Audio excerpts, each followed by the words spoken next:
Hello and welcome back to Calculus2. We are talking about differential equations. So this week is the differential equations week in our Calc2 class, and we will be talking about the cheapest and best and nicest way to solve differential equations, which is separation of variables. And it does exactly what the title says. It separates one variable from another. One type of the variable is independent variable, usually t for time. And the other type of the variable is your dependent variable, which could be money, population, energy, whole bunch of stuff. So I'm going to go through a couple of examples, and we're also going to take a look at some applied examples as well. We did see the population last class, and now we're going to take a look at first some basic XY boring stuff, and then we'll take a look at applied problems. So what are we going to have this time around? Hold on, I'm having an issue with my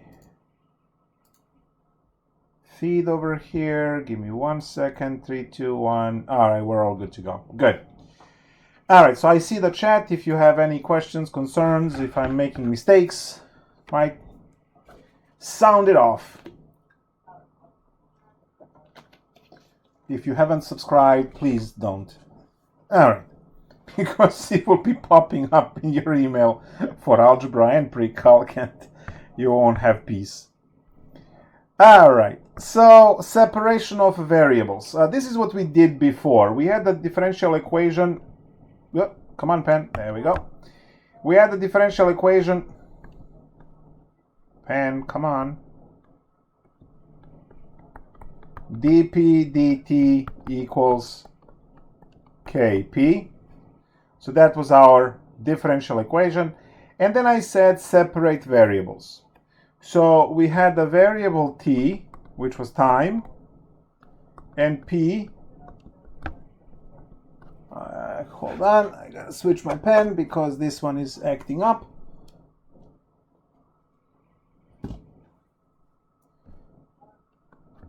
P, which was population.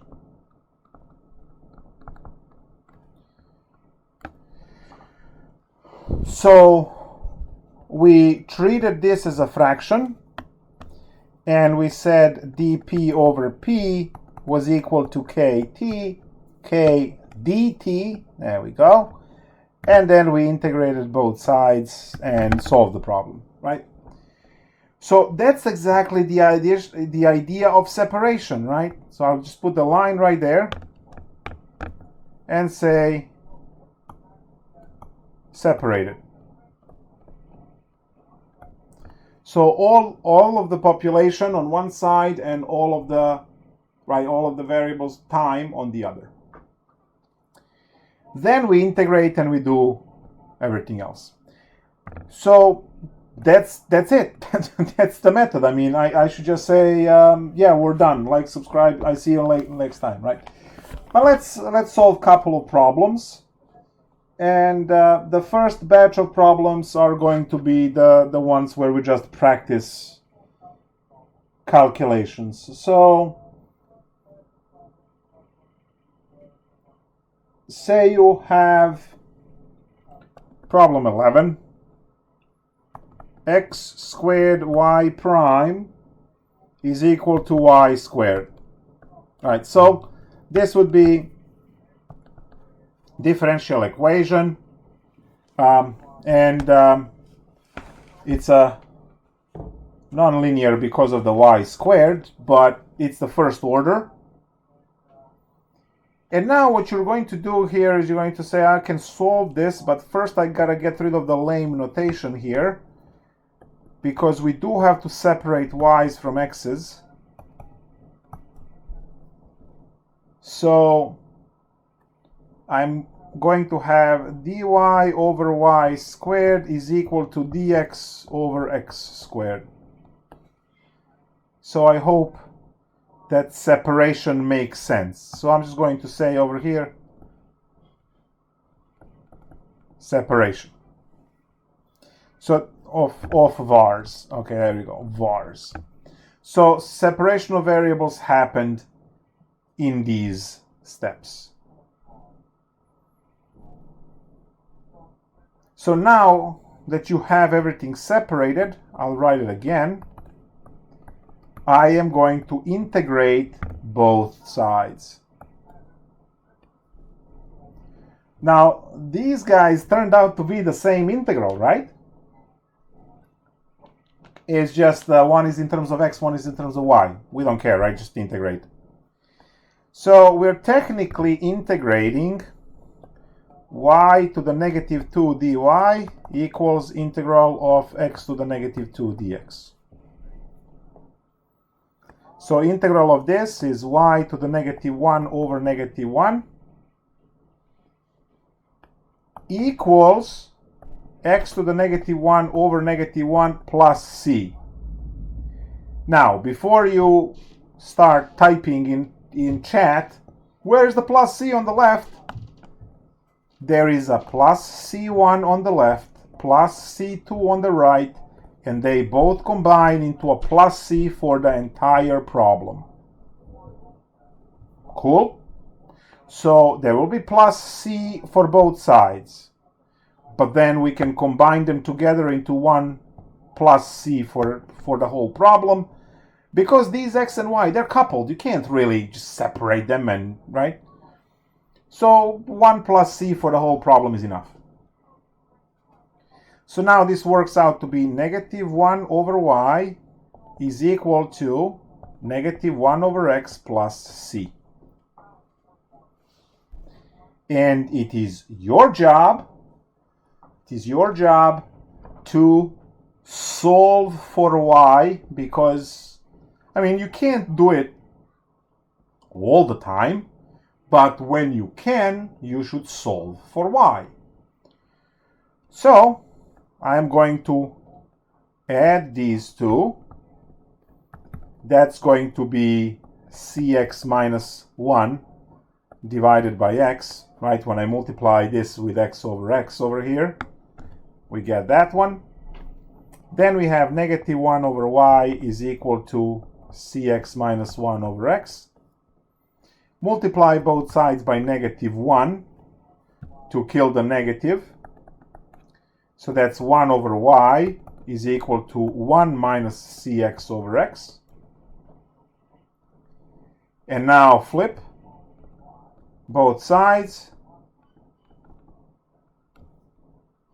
So y is equal to x over 1 minus cx. Ta-da! Solved. I hope you all see the c that used to be plus c, and if you forget that, the whole problem is a void, right?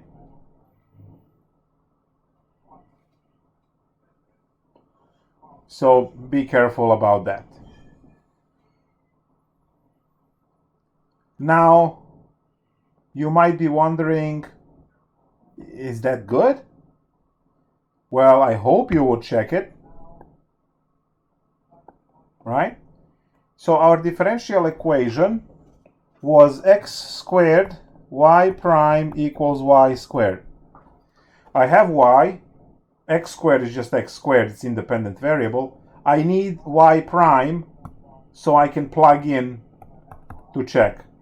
Now, y prime is good old quotient rule, right? Right. So we have 1 minus cx. Then on top I have, squared, yeah. And then on top I have 1 minus cx times the derivative of the top, which is 1 minus copy this one times derivative of the one on the bottom, negative c. Okay, so that is your derivative. And now I have 1 minus cx plus cx divided by 1 minus cx, everything squared. These two puppies cancel. and I get that y prime is just 1 over 1 minus cx everything squared. All right, plug them all in. So this equation is what? It's x squared times y prime. Y prime is this, so that's 1 over 1 minus cx squared. And that should be equal to y squared. Now y squared is x over 1 minus cx squared. So on the left side, I just put this x on top, right? I have x squared over 1 minus cx squared. And over here, I apply squares on both, and look, we got it. Right? Left side equals to right side, and woohoo! So you don't need me to tell you that your solution to the differential equation is correct. If you care, differentiate, plug in, and you will know. You don't need anyone to tell you that your solution is correct. Now, obviously, if you are not computing things correctly, if you're not integrating correctly. Oh, by the way, one thing that I forgot to mention here. Do we all see this step when you integrate both sides? Yeah, you do, right? What integration technique do you get to use? You get to use whatever integration technique you must use.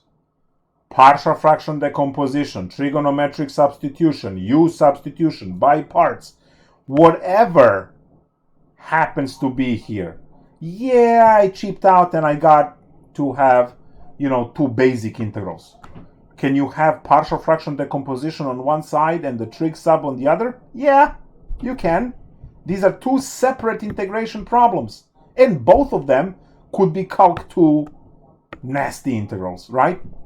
So your job is to know what method, to use to integrate in 9.3.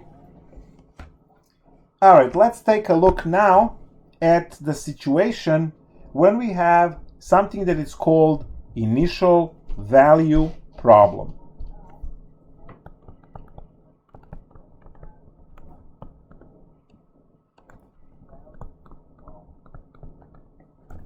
So initial value problem gives you a point which is called initial value. So I'm going to call that x0, y0, initial value. You can also have t0, right? t0, p0, that would be also initial value. And in general, you want this independent variable x of t to be 0 at initial value. But it doesn't have to be, maybe, you start counting at 300 and nothing prior to that matters. So, hey, you started at 300. Now, it would be advisable to subtract 300 and make it still a 0, because mathematically you'll be dealing with smaller numbers. But if you're, punching everything into a computer, no one cares, right? Just we do it. All right, so initial value problem will give you out of infinitely many functions from general solution, initial value will pinpoint particular function, the function that is the solution. So let me explain that through this. Say that your differential equation was dy dx equal x. You can't have cheaper problem than this, right? So say that's that. And then you will say that y of 1 is 9.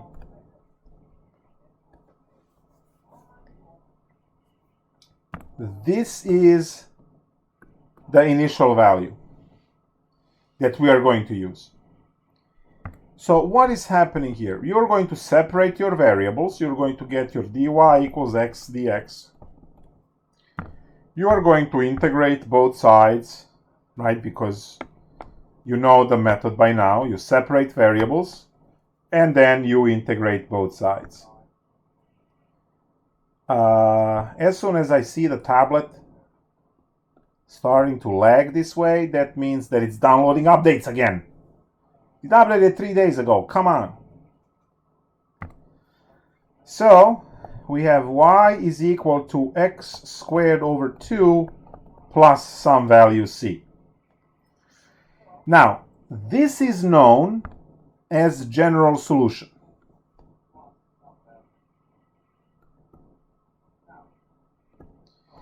And the graph for this would be infinitely many of these parabolas all stacked for all eternity, all right? They're everywhere. Infinitely many of them. Because this plus c is shifting the function up and down. So if you have c to be plus 1, then you are at plus 1. If it's a plus 2, then you're at plus 2. If it's at minus 2, you're at minus 2. There is also a minus 1. But there is also a minus half, right? All of them. Infinitely many, infinitely dense. Right? If you would to graph all of them, you would just see like a black block there, right? Because all of the lines would be so closely packed right into infinity that you wouldn't be able to differentiate, to distinguish anything.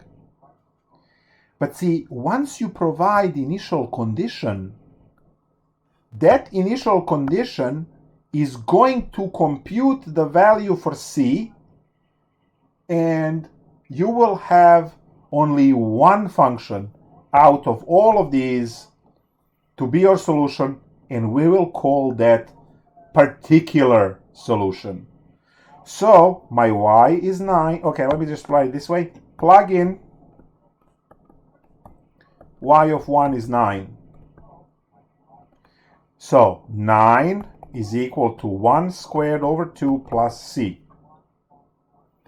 c is equal to 9 minus 1 half, which is 8, and 1 half, which is 17 over 2. Or you can say 9 is 18 over 2, minus 1 is 17 over 2. So now we calculate the value for c. Some of you might remember this from Calc 1. And you'll get your 1 half x squared plus 17 over 2. This one is called particular solution.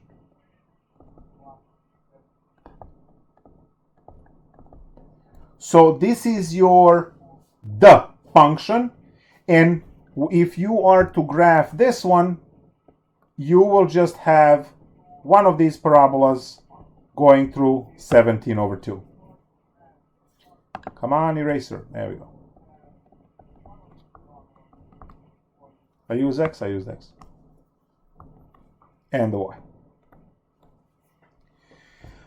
So general solution, because it has plus c in it, will give you infinitely many, right? It will give you infinitely many of these values. Where if you use the initial condition, you will calculate the value for c, and that pinpoints one out of infinitely many lines, and we call that particular solution. Let's solve one more of these whatever exercises from the textbook, and then we can talk application again.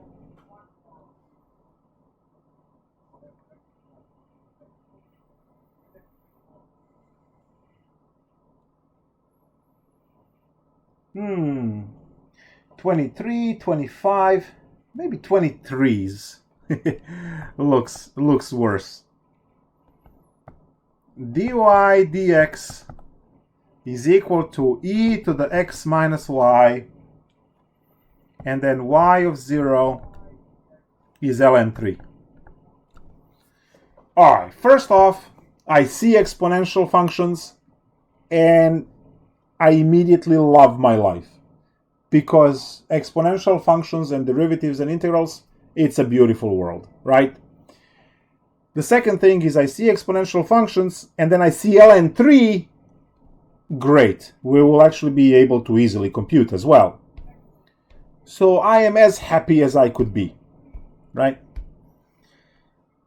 Little bit of algebra will help in your life right here to realize that e to the x minus y is e to the x over e to the y.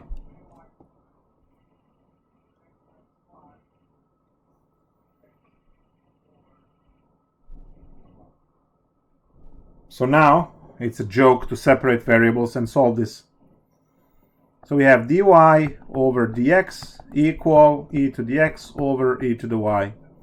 So the whole thing is e to the y dy equals e to the x dx. Oh, come on. Joke. Right? So e to the y is equal e to the x plus c. We have to ln both sides to get y alone. So y of x is equal to ln of e to the x plus c. This is known as general solution.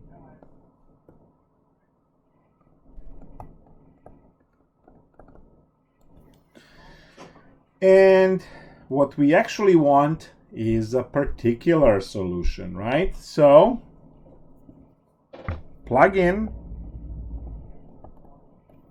Our initial condition was x equals 0, y equals ln3. That's what this means, right? Y of 0 is ln3. They can also be written as 0, ln3. So these are the three ways, right? 1, 2, 3 ways to write the same thing, which is initial point. Okay, so y is ln3, and that's equal to ln of 1 plus c. So c is 2, right? Because ln3 must be equal to ln3. So ln and ln would cancel each other out on both sides. I mean, if you eat both sides, they're gone. So you just have 1 plus c equals to 3. Well, c is 2. So now we are able to write the solution, particular solution. So y of x is equal to ln of e to the x plus 2.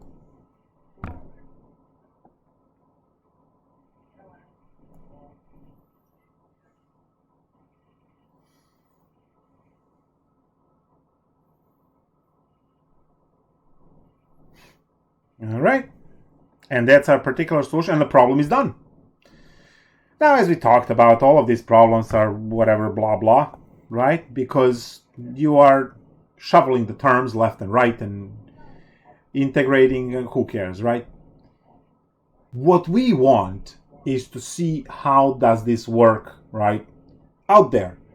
And since we already did the population, I'm going to jump on a different train now and go back to your physics formulas and go back to the problem that you've seen in Calc 1 and you probably don't remember it, right? So let's go with kinematics. So for kinematics, we are going to have that acceleration is given as negative g. Kinematics output free fall.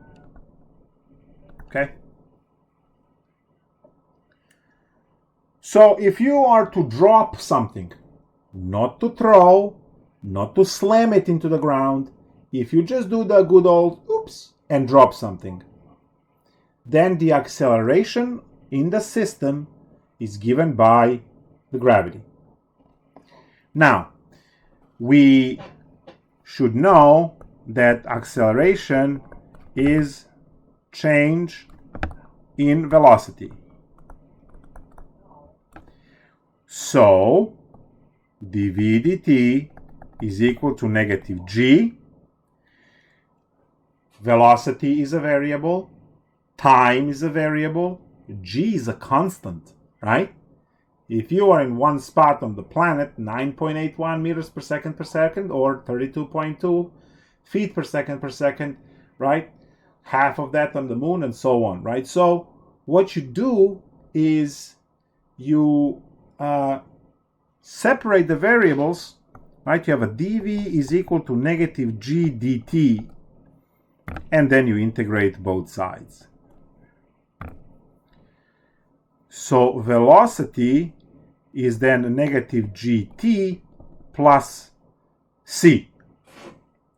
Now we are going to call that c initial velocity, like we did with population, and we're going to have that velocity in time is given by initial velocity minus gt.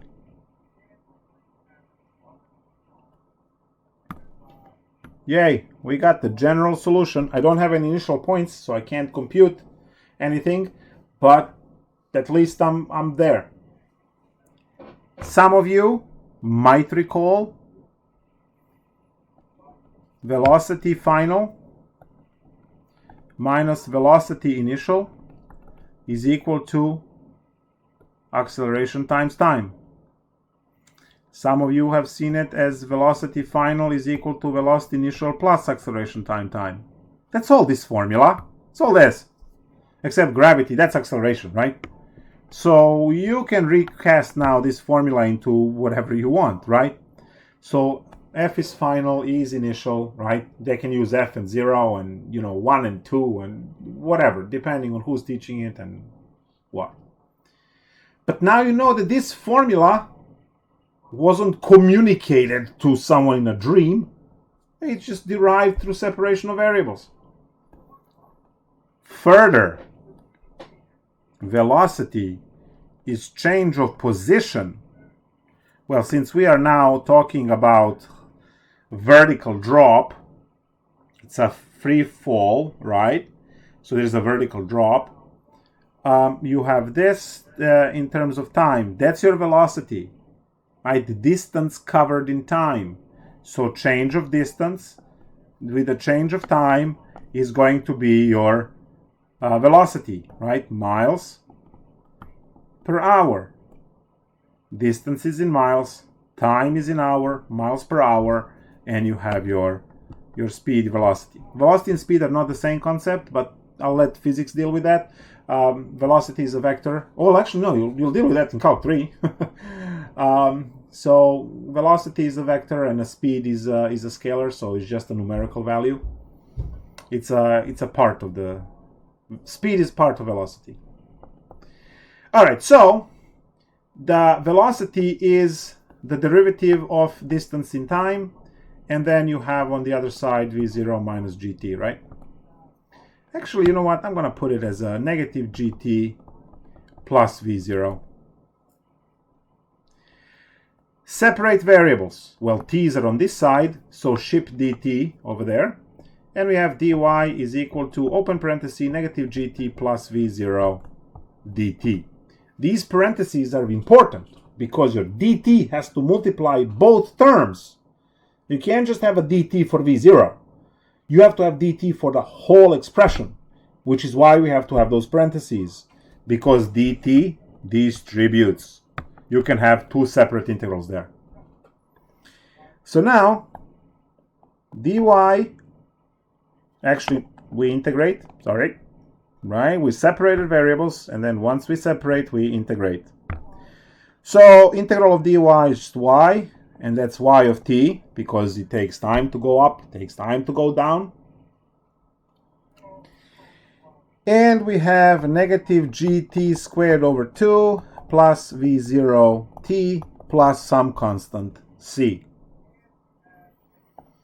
So y of t is negative 1/2 gt squared plus v0 t plus, and we'll put this as initial height.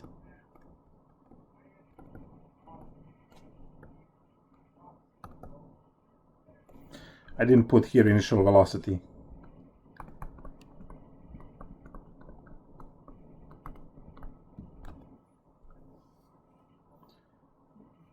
So that's your kinematics of motion. Right? If you throw something up and it will eventually come down, well, you can throw something up at the escape velocity, which means that the gravity of the planet will not be enough to stop that object and return it back on the surface. That's why rockets have the minimum speed they have to achieve in order to escape the planet's gravitational pull. Now, gravitational pull in some cases helps us. That's the only way for us to get to Mars. Right? You gotta do the slingshot off of the moon. So it's not all bad, right? If you know how to use it. So you throw a rock or something up, go with a stuffed toy, actually. Because if you throw a rock, all I know, vast majority of you never played baseball, right? So don't throw the rock. Throw a stuffed toy. So you throw a stuffed toy up. Stuffed toy will go up, and then it will stop, and it will drop down. So at the point when it stops, so it can switch the motion, velocity is 0. And that's at that peak. So do we all remember Calc 1 when we said take the first derivative and set it equal to 0? Oh yeah, at that peak, you do have a derivative, right? Equals 0. Because derivative of position, first derivative of position is velocity, and velocity is 0. Right on the top, horizontal tangency, all of the good stuff for Calc 1.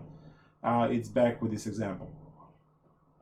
So, if you throw something up, it will reach the maximum height at the same time when the object stopped at the highest point it can reach, right? Depending on how hard you throw.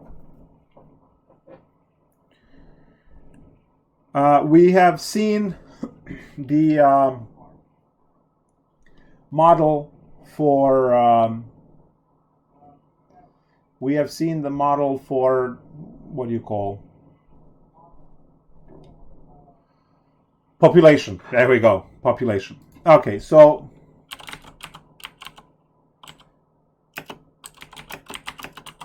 I'm going to pull up the sentence for Newton's law of cooling, because we are going to work on one more applied problem.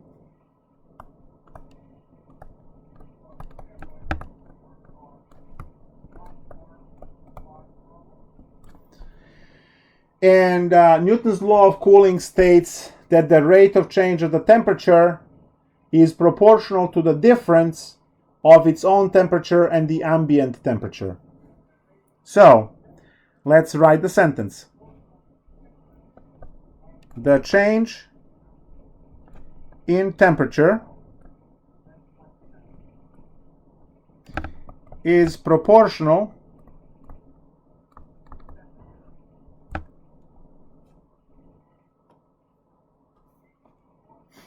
to the difference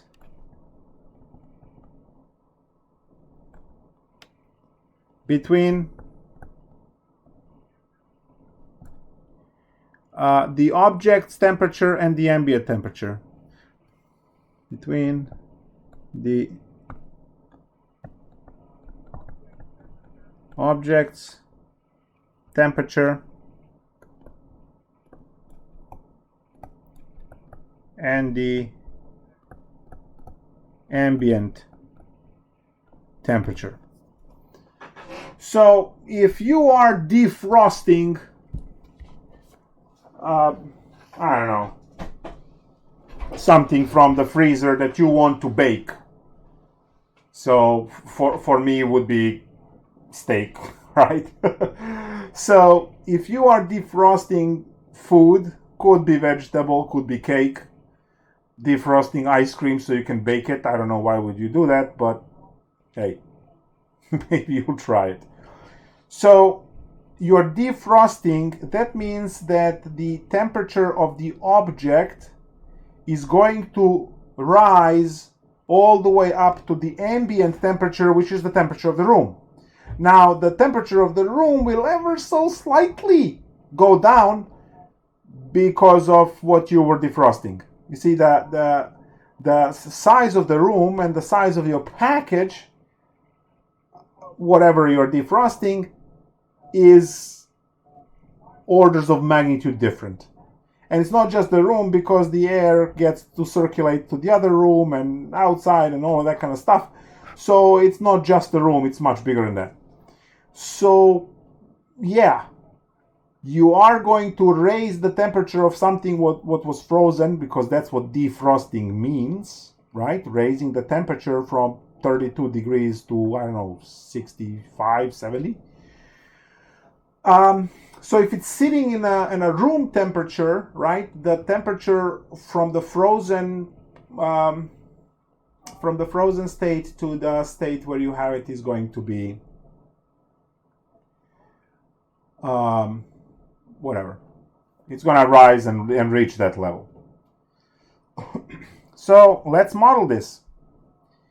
The change in temperature, which happens in time, you have to wait for something to defrost. You have to wait for your coffee to cool down. You have to wait for the turkey to bake in the oven, right? You always wait. That's the change in temperature in time.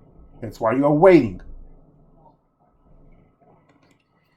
So it's proportional, yes, a good old K, times the difference of the temperature of the object minus the ambient temperature. All right, so let's write all of these. Capital T, temperature of the object.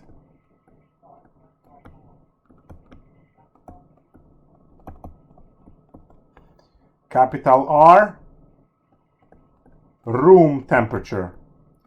Guys, if you are baking something at 400 degrees, let's say you are baking turkey at 350, room temperature is 350 because the turkey is in the oven, which is its room, for whatever amount of time you're cooking, right? So the room temperature is ambient temperature. So if turkey is in the oven, then 350 degrees for the room temperature. And then we have T for time. And you design whether you want to be the minutes or hours. You know, that's up to you. You set up those units. I mean, you know, if you really like pain, just use milliseconds and then, you know, keep scientific notation around. So my job is to solve this differential equation and see what we get.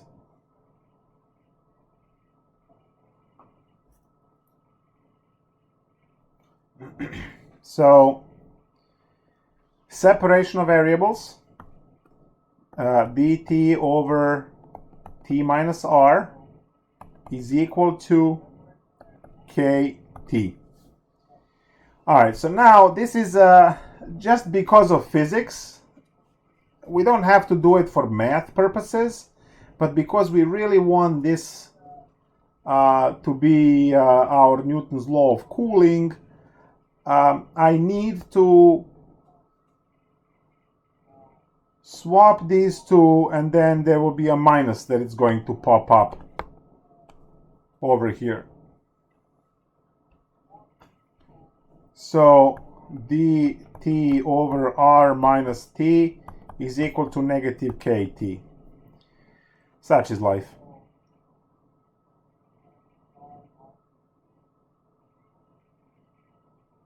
We don't have to do it.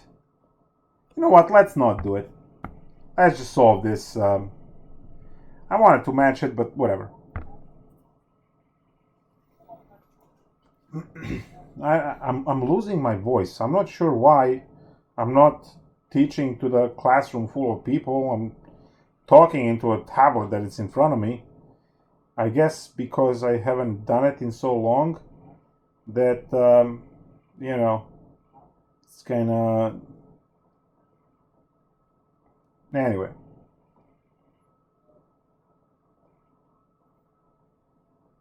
All right, so what are we going to have here? We separated our variables. This is constant, okay? Make sure you know that. So that's a constant, so it's not a variable, so we don't have to stress regarding r. We just worry about capital T and lowercase t, right? Those are our guys. So we have integral on both sides. Now I have ln of t minus r equals to kt plus c on the right hand side.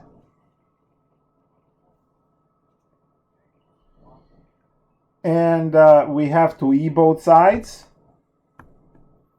because our job is to write capital T equals everything else. So that's t minus r equal to e to the kt plus c. And then we are going to kt plus c. There we go. Then we can, split this into e to the kt times e to the c.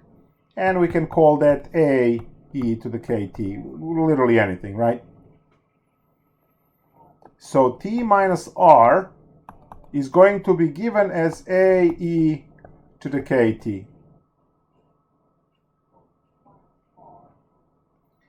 Now, what is this a? Right? You might ask. Well, if we say that at t of 0 we have t0, and this is your 0 time, the moment you took something from the fridge, the moment you stopped brewing coffee, the moment you put something in the oven, or the moment you took something out of the oven to cool down. I'll give you a very cool problem that you can think of. It's not a season for it, but hey, you should definitely do it, especially now. We're going to plug these values in and see what we get, right? So this one over here means t is equal to 0, and this one over here means capital T is equal to t0. So this becomes t0 minus r is equal to a times e to the 0, which is actually 1. So we just calculated that a is t0 minus r, and t0 is initial temperature. We did not have initial temperature in our statement for the problem, but we do have this one now, right? Which is really cool. So I finally have my equation that temperature in time, move r to the other side, it becomes r plus t0 minus r e to the kt.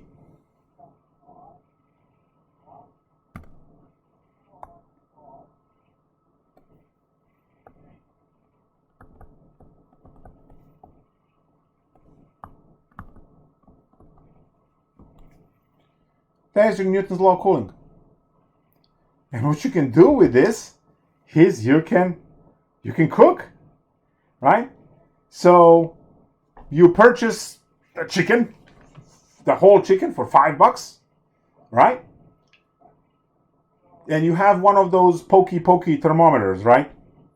So you poke into the chicken, you get initial temperature, you heated the oven to 350 degrees, and you season the chicken, you put it in the oven, right? What you have is the ambient temperature of the chicken, which is the room temperature, which is the oven, that's 350 degrees. Then let's say that your chicken came out of fridge at 48 degrees. Well, that's your T0, right? And you are getting Oh, there is a question. Hold on. KDT on the right side. Oh, come on, tablet. Oh yeah, KDT. I don't know why I constantly forget to write DT on the right. That symptom is today. Anyway, thank you.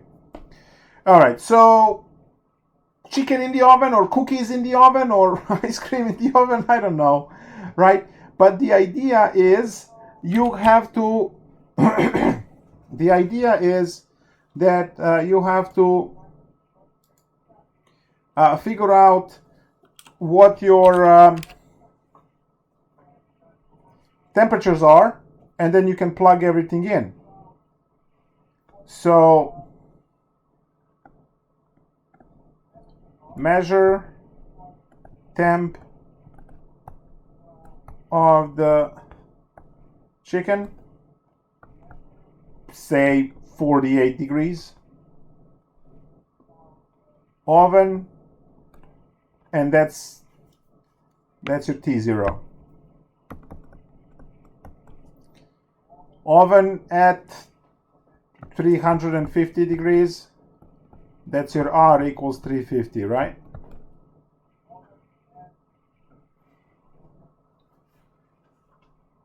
You put the chicken in,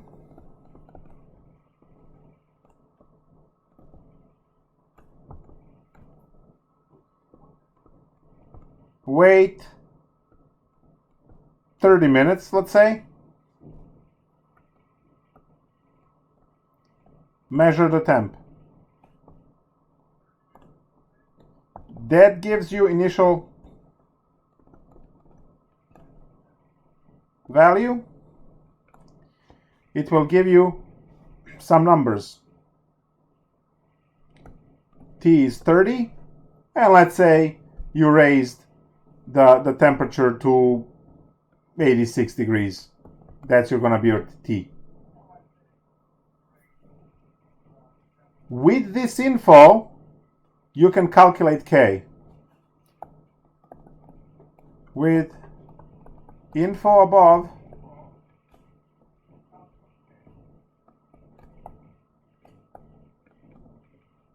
you can calculate K.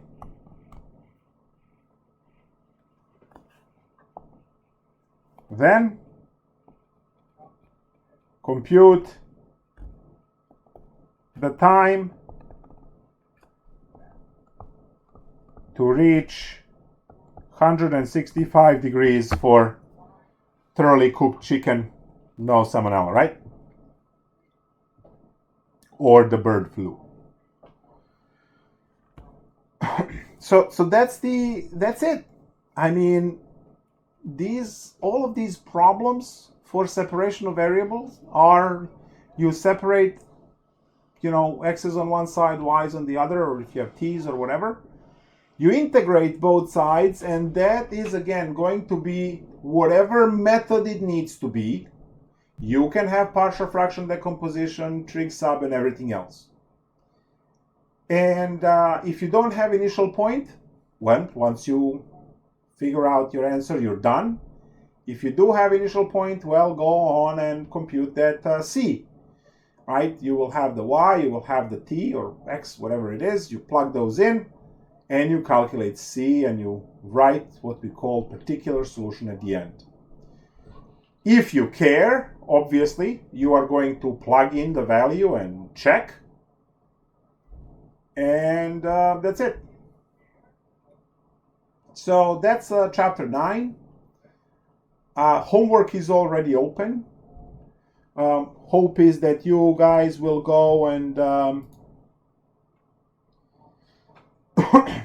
hopefully you guys will be able to, log on and do the homework. I tested my MATLAB twice today. I mean, I used it twice, so it was working just fine. Shoot me an email if it explodes so I can go and scream. Apparently they moved the platform to some servers that have more bandwidth and everything else, so more of you can use it at the same time, because we all switched to online instruction, right? So their demand for, it's not just our school, every school, right? So their demand for the software is great now, and they had to move and migrate to bigger services and servers. That was 2-3 days ago. That's why you couldn't access it if you were trying to. Probably migration is done by now, so we should all be good, and hopefully no more interruptions till the end of the semester. Remember that since we are now in an online class, you should be logging in every day to Canvas and MyMathLab just to check what's going on, because I don't have any other means of communicating with you, because, you know, this is it. We can't meet online. I mean, we can't meet in person. We have to meet only online. So keep up with the announcements, right? Read your emails, read the announcements. That's our way to communicate. Please post in announcements, right, under the topic to discuss things with others. Remember, whatever you post, everyone can see. So, you know, don't ask me how my dog is doing in the... Oh my god, now you're all gonna do that. I know, you trolls.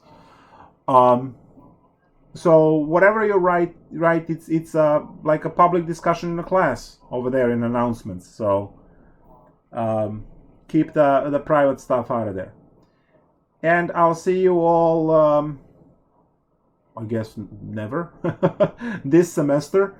I might be teaching again differential equations over the summer, and Calc3 over the summer, and the DiffyQ in the fall. So I might see some of you take those courses then. But until then, bye. I mean, until next week, class. Bye. And like and subscribe.